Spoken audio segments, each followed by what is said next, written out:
Muy buenas días, tengan apreciables maestrantes. Es un placer para su servidora en esta ocasión poder llevar a cabo nuestra primer sesión virtual de la materia Derecho Financiero. Para ello, tal y como se los remití a través de nuestra plataforma institucional en nuestra programación, el día de hoy abonaremos acerca de la primera unidad que lleva por nombre el Derecho Financiero.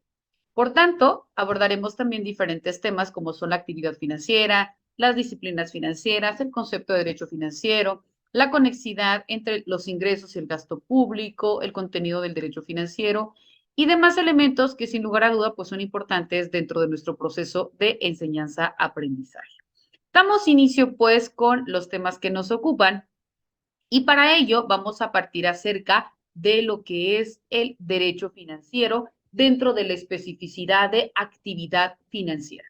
Cuando hablamos de la actividad financiera, hacemos mención acerca de todas aquellas actividades que realiza el Estado.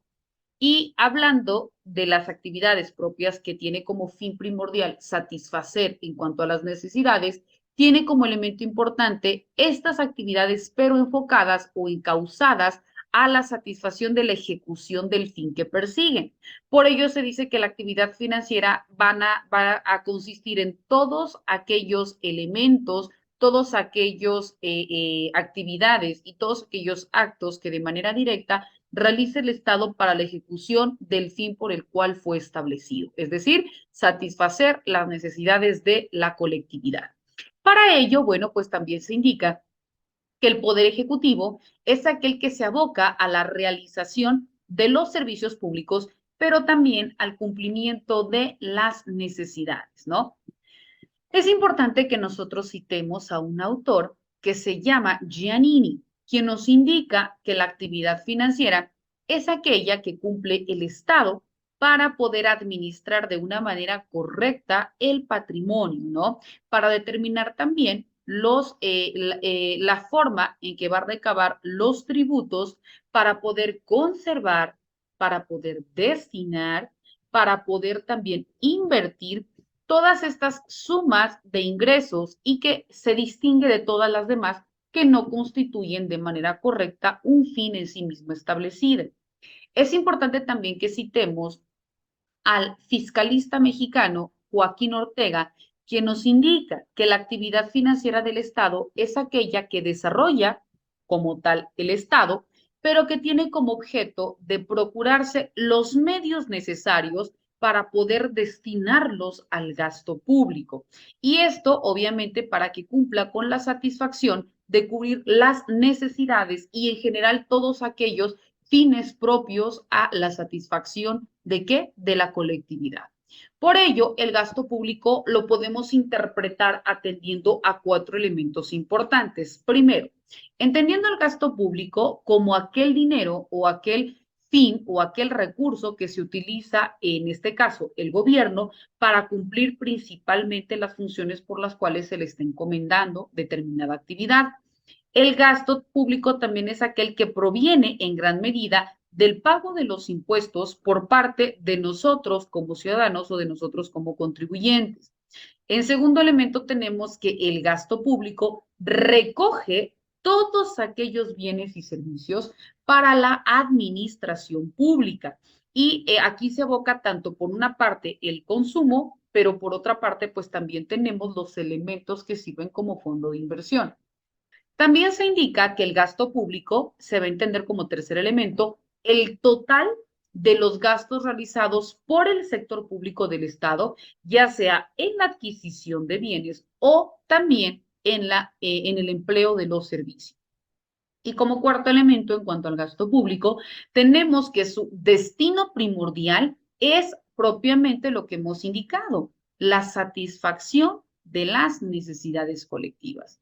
Es por ello que el gasto público vemos pues que implica el conjunto de erogaciones que realizan los gobiernos, ya sea federal, estatal o municipal, el sector paraestatal y los poderes, en este caso, legislativo y judicial, en el ejercicio propiamente de sus funciones.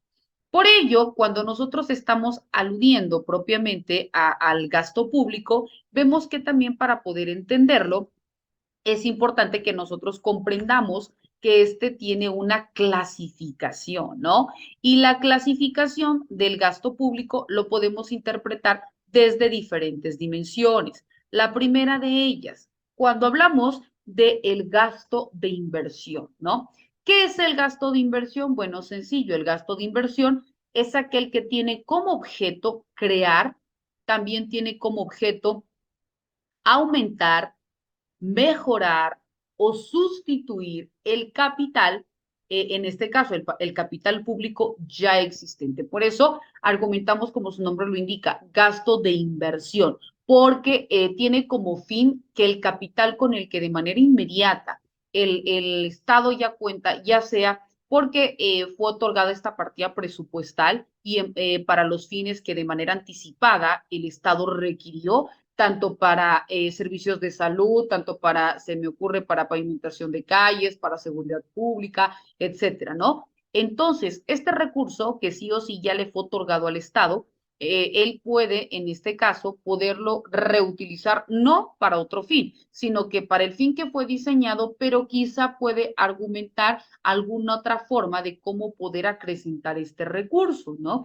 Entonces, por esto esta inversión, porque lo que ya tienes, el Estado adecua este recurso y a su vez incrementa el capital con el cual está partiendo. Después encontramos el segundo gasto dentro de esta clasificación del gasto público que se denomina como gasto corriente. El gasto corriente es aquel que está destinado a las operaciones más elementales que tiene el Estado. Y como tercer elemento tenemos al gasto de capital. Cuando hablamos de un gasto de capital, es aquel que está destinado a la obtención de activos, es decir, de poder continuar incrementando el recurso.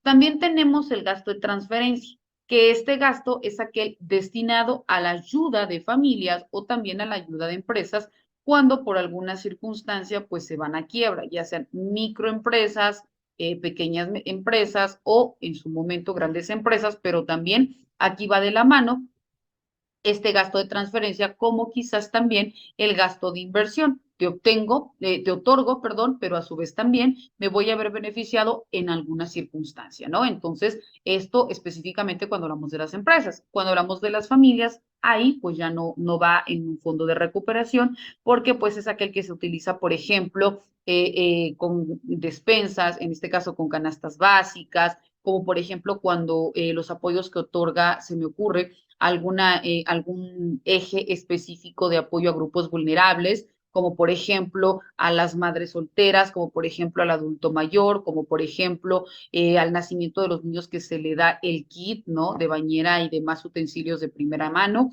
y demás elementos indispensables que son como fondo de apoyo o como fondo de ayuda. Cuando hablamos pues de esta clasificación del gasto público, ya vimos esta primer clasificación, pero también es importante que conozcamos que exista otra clasificación del gasto público, pero ahora desde el punto de vista macroeconómico. Y cuando hablamos de esta forma de reconocimiento desde el punto de vista macroeconómico, encontramos que también ahí existe el gasto corriente o también denominado como gasto de consumo. Aquí esto significa que el gasto de consumo o el gasto corriente, vamos a entenderlo como aquel conjunto de erogaciones que no tienen ninguna contrapartida, ¿no? Es decir, que no tienen como obtención la creación de activos, sino que constituye eminentemente un consumo. Y aquí encontramos, por ejemplo, los recursos humanos, ¿no? El recurso etiquetado para cubrir nómina, se me ocurre, si hablamos eminentemente del municipio, bueno, todos aquellos trabajadores que realizan tanto los trabajadores operativos como los trabajadores administrativos que están sí o sí realizando actividades en favor de la comunidad y que luego entonces se le tiene que pagar su quincena. Entonces ahí pues es el gasto destinado a recursos humanos que se considera como un gasto de consumo porque no vamos a obtener un recurso de manera revolvente, ¿no? Sino netamente es un consumo como tal. También encontramos los servicios o el otorgamiento de servicios públicos de salud, ¿no? Por ejemplo, el otorgamiento de medicamentos, el otorgamiento de silla de ruedas, de muletas, qué sé yo, ¿no? Entonces, o por ejemplo, ¿no? Que se realiza el apoyo para traslado a un hospital de siguiente nivel o no sé, estamos hablando en materia de salud. También cuando va destinado un recurso en educación, la misma circunstancia, ¿no? En energía eléctrica, en alcantarillado, en agua potable y todos los demás ejes que forman parte o que entran dentro del rubro de servicios públicos. También forman parte del gasto de consumo o también conocido como gasto corriente. Después, dentro de esta clasificación desde el punto de vista macroeconómico del gasto público, tenemos al gasto de capital. Aquí, este gasto de capital es entendido como el gasto que se utiliza para mantener o, en su defecto, para mejorar la capacidad productiva del país, por ejemplo, la infraestructura, ¿no? Todo aquel recurso que va a generar una mejora en la capacidad productiva del país. Después tenemos el tercer gasto que forma parte, gasto público dentro de la cuestión macroeconómica o la clasificación macroeconómica, tenemos al gasto de transferencia. Este gasto de transferencia es el capital que el Estado cede a empresas y también a familias que lo necesitan. Y esto se destina a los diversos programas y ayudas asistenciales, como por ejemplo el seguro contra el desempleo, que ahorita, bueno, o hace unos años, cuando se decretó, por ejemplo, la pandemia, entonces muchas personas pues fueron despedidas de sus centros de trabajo. Entonces, este gasto de transferencia es un recurso que el Estado tiene para que de manera inmediata pues le otorgue a las personas que fueron despedidas, quizá para que tengan, llamémosle así, ¿no? Un colchón en lo que pueden conseguir otro empleo, pues satisfagan sus necesidades pues más elementales, ¿no? O en su defecto, bueno, pues también vemos cuando otorgan ahí canastas básicas, ¿no? Supliendo en este caso, pues también el vacío que por cuestión monetaria no pueden adquirir, pero pues que también les va a servir como de manera temporal satisfacer esta necesidad, repito, en lo que consiguen un empleo, ¿no? También dentro de este gasto de transferencia entran lo que conocemos como seguros sociales, los financiamientos, las becas, los subsidios y demás. También existe dentro del rubro de esta clasificación macroeconómica, lo que se conoce como gastos de inversión. Estos gastos de inversión también son aquellas erogaciones estatales, pero que ahora están siendo destinadas a la adquisición o, en su defecto, a la producción de bienes instrumentales o de capital. Y en este caso, estos bienes instrumentales o de capital van en el mismo sentido a incrementar el activo fijo del Estado y también sirven como instrumentos de producción para el propio Estado, para que pueda adquirir bienes, pero también para que en un momento dado pueda realizar los servicios, ¿no? Entonces aquí vemos cómo se clasifica esta forma de otorgamiento del gasto público o, en su defecto, el gasto público, que es un recurso que sí o sí el Estado tiene que otorgar para que pueda de manera inmediata verse satisfechas las necesidades de toda la colectividad pues que le está requiriendo estos servicios, ¿no? Estas necesidades. Vemos también que al hablar de actividad financiera del Estado, este es muy importante que la tomemos en cuenta, que pasa por tres momentos fundamentales. ¿Cuáles son estos? El primero de ellos es la obtención de ingresos. El segundo de ellos es la gestión o el manejo de los recursos que ya obtuvieron, ¿no? Del inciso A. Y como tercer punto o tercer inciso, encontramos las erogaciones para el sostenimiento de las funciones públicas. Vamos a identificar o a empezar a desmembrar en qué consiste cada uno de ellos. Cuando hablamos del primer elemento o momento que pasa la actividad financiera, que es precisamente la obtención de los ingresos, esta se realiza para que pueda afluir, es decir, para que pueda existir esta obtención de recursos que tiene el Estado, tanto por institutos de derecho privado, como por ejemplo las empresas, las industrias, la renta de inmuebles, la venta de bienes, etcétera, ¿no? Aquí por eso es obtención de ingresos, como hace rato les decía, hay una partida que son los gastos de transferencia, que es en el que yo, Estado, te otorgo a ti, empresa, micro, mediana o grande empresa, porque quizás estás pasando por un momento económico pues un tanto difícil. Entonces, con el recurso que yo te voy a inyectar, a su vez tú puedes quizás continuar fungiendo o desempeñando la actividad empresarial a la que tú te dedicas, continúas a su vez otorgando, generando empleos y yo te puedo dar este recurso quizás para un fin y a su vez te voy a solicitar este otro tipo de satisfacción de necesidades. Entonces, obtengo ingresos porque te doy lo que necesitas, pero a corto, mediano o largo plazo, y dependiendo cómo se esté otorgando, pues yo me voy a ver satisfecho en otra vía que a su vez se va a ver redituable, ¿no? Generando ingresos. Otro de los puntos que también nos indica son a través de la renta de inmuebles. Sabemos que el patrimonio del Estado consta tanto por el recurso monetario que ingresa a las arcas, pero también por todos aquellos bienes que forman parte del patrimonio del Estado, considerados como bienes inmuebles, y que en un momento dado el Estado puede a su vez arrendarlos para que pueda capitalizarse, ¿no? Esto puede ser, por ejemplo, a través de la renta, se me ocurre, de un teatro de la ciudad, a través de la renta de una plaza de toros, a través de la renta, no sé, de algún otro espacio que forma parte del patrimonio del Estado, llámese el Estado entendiéndose como municipio, como entidad federativa o en su defecto como federación. Pero entonces, si bien es cierto, dentro del gasto corriente, que es el gasto que eminentemente pues realiza el Estado para darle mantenimiento al bien inmueble, tanto por la contratación del personal humano, tanto por los productos de limpieza para el sostenimiento, tanto para la pinta de los edificios, el pago de agua, de luz, etcétera, ¿no? Todos aquellos gastos que sí o sí, de manera diaria, pues genera el bien, pero pues también al momento de darlo en renta, pues también regresa un recurso al Estado, ¿no? Por eso es obtención de ingresos, porque es otra vía o es otra forma en que también se va a capitalizar el Estado y estos entran como institutos de derecho privado, ¿no? Pero también se forma parte dentro de esta afluencia del Estado son aquellos medios de derecho público, tanto de derecho privado como de derecho público. Cuando hablamos del derecho público y que obtiene o se capitaliza el Estado, vemos, por ejemplo, el cobro por impuestos, ¿no? Lo que se le conoce como los tributos, que la propia Constitución también te faculta y que nos dice que corresponde al Estado, ¿no? Determinar la cantidad o el concepto de impuesto que a su vez le va válgase la redundancia, asignar o a imponer al individuo, al ciudadano, para que en ese mismo sentido pues también pueda capitalizarse, ¿no? Por ejemplo, mediante el cobro de la tenencia vehicular, mediante las cuotas que se pagan en un momento dado también por concepto de agua potable, etcétera, ¿no?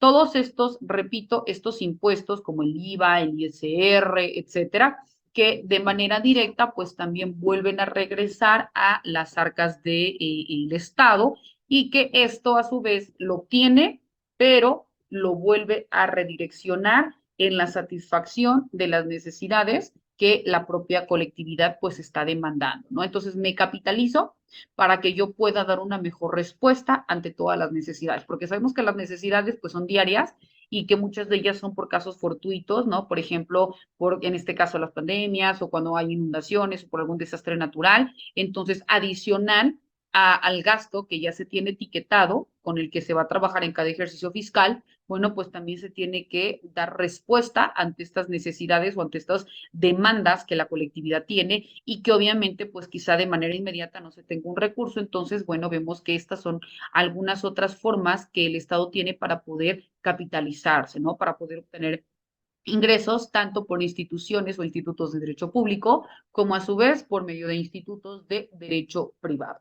Ahora, vemos el segundo elemento que forma parte de estos elementos importantes de la actividad financiera. Vemos que es propiamente la gestión o en su caso también conocida como el manejo de estos recursos obtenidos, ¿no? Ya obtengo el recurso, ya identifiqué de dónde puedo acrecentar el patrimonio, luego entonces, ¿cómo lo voy a manejar? Esta gestión o este manejo de recursos constituye también la base de la administración. ¿Por qué? Porque yo tengo que ponderar a cuántas personas estoy beneficiando con este gasto que voy a realizar, qué tanto voy a satisfacer las necesidades, si estas necesidades son primarias, son básicas, o si estas necesidades pues también pueden esperar en un momento dado, porque aquí me está demandando, por ejemplo, alimento, por ejemplo, un techo, ¿no? Porque su vivienda fue por inundación o me está demandando de manera inmediata, se me ocurre, no sé, alguna otra cuestión. Entonces aquí, ¿qué es lo primero? ¿Cómo voy a administrarlo? ¿Cómo voy a atender? ¿A qué número de población voy a beneficiar? Y demás, ¿no? Por eso nos dice que esta gestión o manejo constituye también la base de la administración, pero también la explotación de los propios bienes de carácter permanente y por consiguiente lo de los recursos del Estado que él mismo obtiene, ¿no? Porque puede, en este caso, puede darle el giro para saber propiamente cómo poder estructurar y beneficiar a la colectividad de manera genérica, ¿no? Bueno, también vemos que el tercer elemento del Estado es propiamente las erogaciones para el sostenimiento de las funciones públicas. Aquí también es otra función u otra ventaja que les conferida al Estado porque comprende la prestación de los servicios públicos y la realización de otras actividades y gestiones que el Estado moderno se ha visto en la necesidad de realizar. Por eso forman parte de las erogaciones para el sostenimiento de las funciones públicas, que son aquellas que sí o sí el Estado también tiene que dar cumplimiento, repito, adicional a las que de manera fortuita se le están suscitando, pero aquí es a través de este otorgamiento, de esta prestación de los servicios para satisfacer estas necesidades. Es importante también que conozcamos que existen aspectos de la actividad financiera. Cuando hablamos de los aspectos de la actividad financiera, estos se subdividen primeramente, encontramos a los aspectos económicos y dentro de los aspectos económicos, bueno, vemos que también existen aquellos que comprenden dentro de los aspectos económicos la actividad económica que debe ocuparse tanto de la obtención y de la inversión de los recursos que forman parte de esa índole, ¿no? Para el cumplimiento de los fines.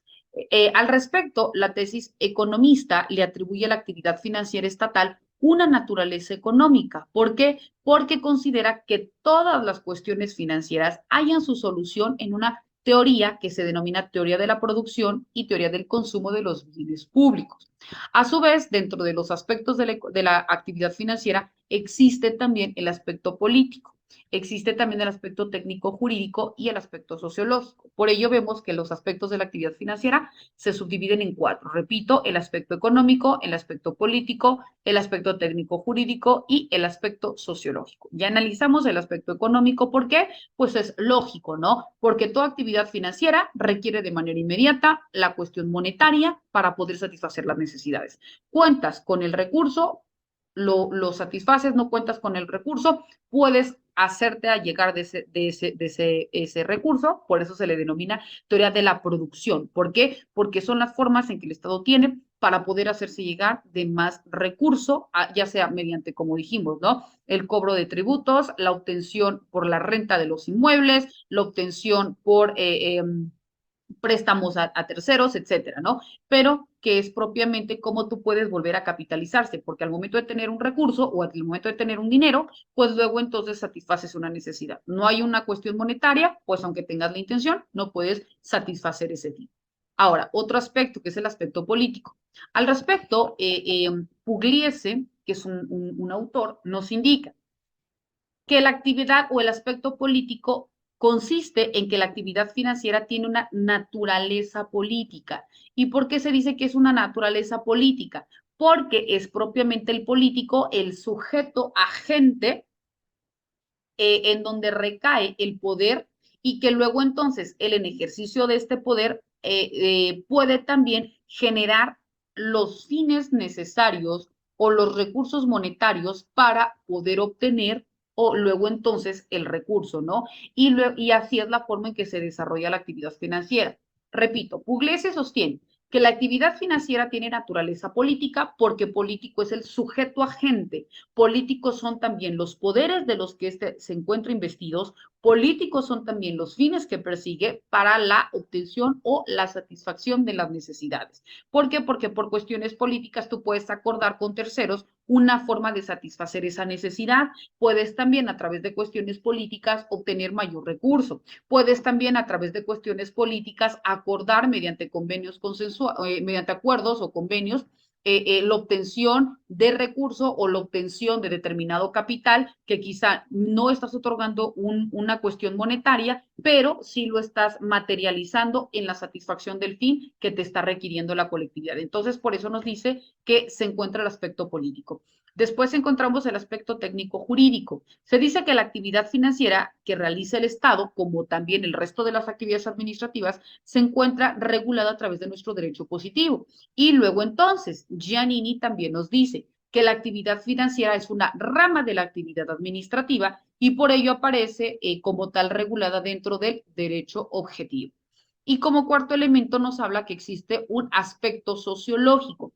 ¿Por qué? Porque este aspecto resulta del régimen de los tributos y de los gastos públicos que ejerce una determinada influencia dentro de los grupos sociales que luego entonces se encuentran dentro del Estado. ¿Por qué un aspecto sociológico? Sencillo, porque es la misma sociedad la que te va a requerir o te va a demandar el cumplimiento de qué? De el cargo por el cual tú te encuentras y luego entonces este se va a ver sometido en qué? En la satisfacción de las necesidades que te está demandando. Ejemplo, pavimentame mi calle. Ejemplo, no tengo luminaria. Ejemplo, existe alto índice de delincuencia en esta zona, entonces necesito seguridad, ¿no? O ejemplo, necesito, me está demandando que no hay escuelas en esta zona, o por ejemplo, me está requiriendo, existen contagios o mayor contagio de COVID, entonces dependiendo de la esfera de competencias tú tienes que accionar, porque vemos que el municipio, el estado y la federación cada uno pues tiene determinadas competencias, entonces tiene que cumplir dentro del ámbito de su competencia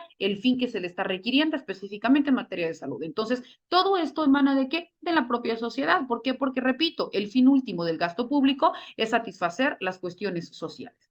Ahora bien, otro de los elementos importantes dentro de nuestra unidad es propiamente la división del derecho financiero. Los autores han dividido el derecho financiero en tres ramas o grupos de normas que guardan cierta similitud o con los tres momentos o fases en que se divide la actividad financiera del Estado.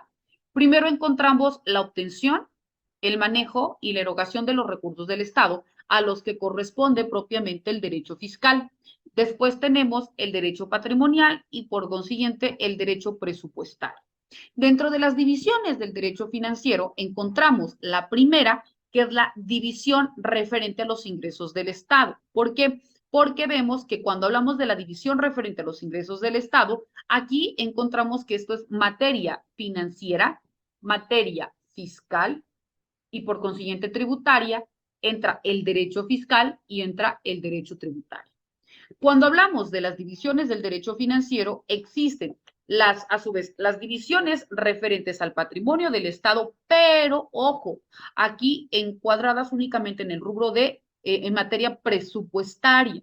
Y también las que entran bajo la misma nominación como división referente al patrimonio del Estado, pero ahora exclusivamente por tinte patrimonial. Una es presupuestario y otra es patrimonial. Cuando estamos hablando de la división referente a los ingresos del Estado desde la materia financiera, desde la materia fiscal y de la materia tributaria, vamos a interpretar en qué consiste cada una de estas. Cuando hablamos de esta división referente a los ingresos del Estado, pero en materia financiera, se refiere a los tres aspectos de la actividad financiera del Estado, los que ya mencionamos, los ingresos, la gestión de ingresos y de los recursos y la erogación de estos, ¿no? Cuando hablamos de materia fiscal, aquí vemos que se refieren a todos los ingresos del Estado, cualquiera que sea su naturaleza, encontrándose tanto los productos o precios que son propiamente ingresos que percibe el Estado dentro de la actividad y aquellos que no son de derecho público. Y por consiguiente, bueno, pues también nos dice que entra el derecho tributario. ¿Por qué? Porque el derecho tributario va a ser aquel que se interprete como el conjunto de normas jurídicas que se refieren al establecimiento de los tributos. En este caso encontramos a los impuestos, a los derechos, a las tasas y a las contribuciones especiales, pero también a las relaciones jurídicas que se establecen entre la administración y por otro lado, ¿entre quién? Entre nosotros como los particulares, con motivo del nacimiento, del cumplimiento o del incumplimiento a los procedimientos que puedan surgir y a los ilícitos o sanciones establecidas por la violación a estas. Ahora bien, Como segundo elemento encontrábamos la división referente al patrimonio del Estado, pero netamente desde el punto de vista presupuestario. Y ahí dijimos que entra el derecho presupuestario. ¿Por qué? Porque comprende las normas jurídicas que son relativas a la preparación, a la aprobación, a la ejecución y al control de los presupuestos de ingresos, pero también a los presupuestos de egresos y a las normas jurídicas sobre la rendición de cuentas y sobre la responsabilidad de los servidores públicos por el manejo de los recursos. Por eso es gasto presupuestario, aquello que ya se encuentre etiquetado dentro de los gastos de ingresos, perdón, dentro del presupuesto de ingreso y dentro del presupuesto de egreso. Y también se toma en consideración como derecho presupuestario porque es la rama del derecho financiero que se encuentra integrada por el conjunto de normas y principios que van a determinar el régimen jurídico temporal de gestión, de empleo y de contabilidad de los caudales derivados de la aplicación de los recursos y que en este caso, bueno, que vamos a entender como aquellos que son el tesoro porque alimentan el recurso del Estado. Y como tercer elemento encontramos la división referente al patrimonio del Estado, pero ahora netamente patrimonial. Y aquí encontramos al derecho financiero patrimonial. Cuando hablamos del derecho financiero patrimonial, encontramos también que esta es una rama del derecho financiero que se integra por las normas jurídicas que son relativas a la adquisición, a la administración y a la enajenación de los bienes que van a constituir el patrimonio fijo del Estado y que a su vez se encuentran integrados por los bienes muebles, pero también, como hace rato comentábamos, por los bienes inmuebles. Por ello se dice que son las normas y principios que rigen la gestión de los bienes y de las empresas de titularidad pública, así como también la participación de todos aquellos entes públicos en las empresas de titularidad privada. Ahora bien, entraremos dentro de otro de los temas también que contemplan nuestra materia, que son propiamente el derecho financiero y las otras disciplinas jurídicas. Es importante indicar que el derecho financiero y las otras disciplinas jurídicas, a su vez, existe una relación y que se basan específicamente en 5. ¿Cuál es? El derecho financiero constitucional, el derecho financiero administrativo o el derecho administrativo financiero, el derecho procesal financiero, el derecho penal financiero y el derecho internacional financiero. Ahora vamos a interpretar en qué consiste cada una de ellas. Bueno, cuando hablamos del derecho financiero constitucional, vemos que es este conjunto de normas constitucionales que se refieren específicamente a materias financieras, ¿no? Como son aquellas relativas a la facultad que tiene el Poder Legislativo para establecer o para imponer tributos. La obligación de los mexicanos, en este caso, que nosotros tenemos de contribuir de manera proporcional y equitativa al gasto público, ¿no? En este caso, confiere a la federación, al estado y al municipio, dependiendo en dónde se habita. También nos dice que existe la conexidad del derecho administrativo financiero. ¿Qué es el derecho administrativo financiero? Sencillo. Es la rama del derecho público que tiene por objeto el sector del ordenamiento jurídico que regula la constitución y la gestión de la hacienda pública. En otras palabras, la actividad financiera, ¿no? Ahora bien, vamos a encontrar también que adicional a ello, ya vimos que se encuentra propiamente el derecho administrativo financiero y también encontramos de manera directa el derecho penal financiero.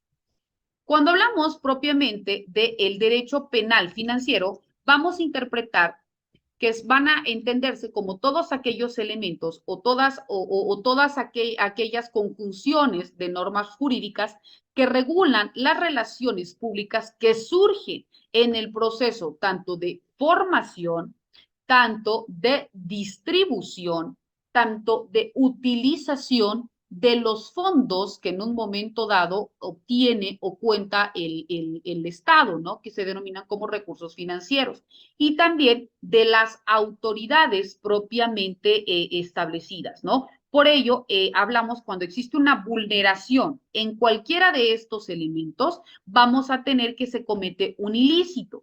Y este ilícito, pues no es otra cosa que las sanciones que se van a tener por las faltas cometidas.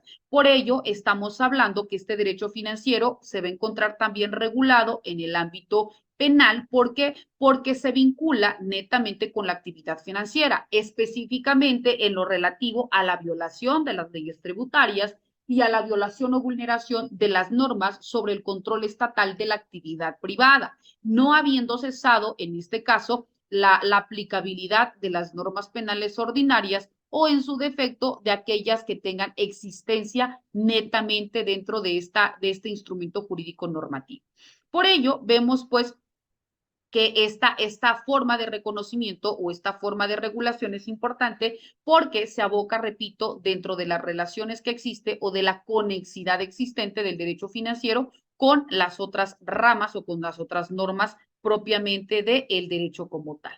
Ahora bien, cuando nosotros hablamos de manera explícita de esta forma de reconocimiento del derecho financiero, vamos a entender pues de manera genérica qué es el derecho financiero. Y hablando del derecho financiero, es importante que nosotros interpretemos que el derecho financiero va a ser entendido como la rama del derecho público que estudia, pero que también regula la actividad financiera del Estado. Es decir, se va a interpretar como este conjunto de actividades que permiten obtener ingresos de capitales, pero también realizar los gastos para satisfacer necesidades colectivas, ¿no? Como ya hemos dicho, todos aquellos servicios públicos que la colectividad le demanda, mediante el funcionamiento de los distintos organismos que cuentan, ¿no? Que existen.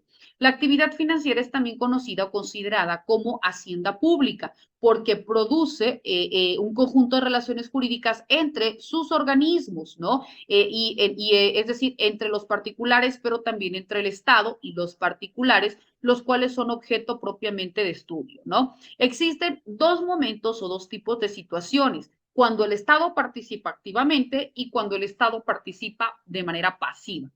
Cuando el Estado participa de manera activa es cuando juega un rol en la economía mediante el cobro de tributos, mediante la intervención directa, y por ello su principal herramienta es el gasto. Pero también tenemos cuando el Estado participa de manera pasiva. Y cuando participa de manera pasiva es cuando interviene indirectamente en la economía, mediante préstamos, mediante exoneraciones y demás, ¿no? Por ello, su principal herramienta en este caso es el tributo. Ahora, vemos que existe las fuentes del derecho financiero. El derecho financiero posee dos fuentes primordiales, que son la Constitución y los tratados internacionales. Cuando hablamos de la Constitución, ¿por qué? Porque la Carta Magna y todas aquellas normas jurídicas o reglas internas de un país, vemos que brindan el marco legal y en este caso la cuestión que regula los asuntos financieros y que pueden ser invocados tanto por la administración como por los particulares, ¿no? Y por ello es importante en las decisiones ante un tribunal constitucional para poder interpretar estas normas. Pero también son materia de derecho internacional en cuanto a los tratados internacionales. ¿Por qué? Porque son los tratados internacionales distintos a los estados que pueden firmarse y que pueden generar o acordar una estrategia financiera. Por ejemplo, la cuestión arancelaria, ¿no? Y esto es común específicamente cuando existen estas cuestiones o entintes de alcances mutuos, de cuestión regional o mundial y demás especificidades en donde van a establecerse los lineamientos sobre los cuales se va a regir el tratado internacional porque versa todo sobre cuestión monetaria. Existen a su vez principios del derecho financiero. Cuando hablamos de los principios del derecho financiero, nos habla que específicamente el gasto público se convierte o se invierte más bien en obras públicas, en subsidios, y el ingreso público es el ingreso que el Estado recauda mediante impuestos y empresas estatales. Todo esto debe de tener un balance que permita al Estado actuar y garantizar la importancia o la subsistencia en un tiempo y en un lugar en particular. Bueno, apreciables alumnos, esta ha sido nuestra intervención el día de hoy, recordando que esta sesión virtual ha sido grabada y que en el momento que su servidora cuente con la liga de acceso, se las voy a remitir a través de nuestra plataforma institucional para todas aquellas personas que no pudieron estar presentes en la misma y con ello, pues no se vea entorpecido nuestro proceso de enseñanza-aprendizaje.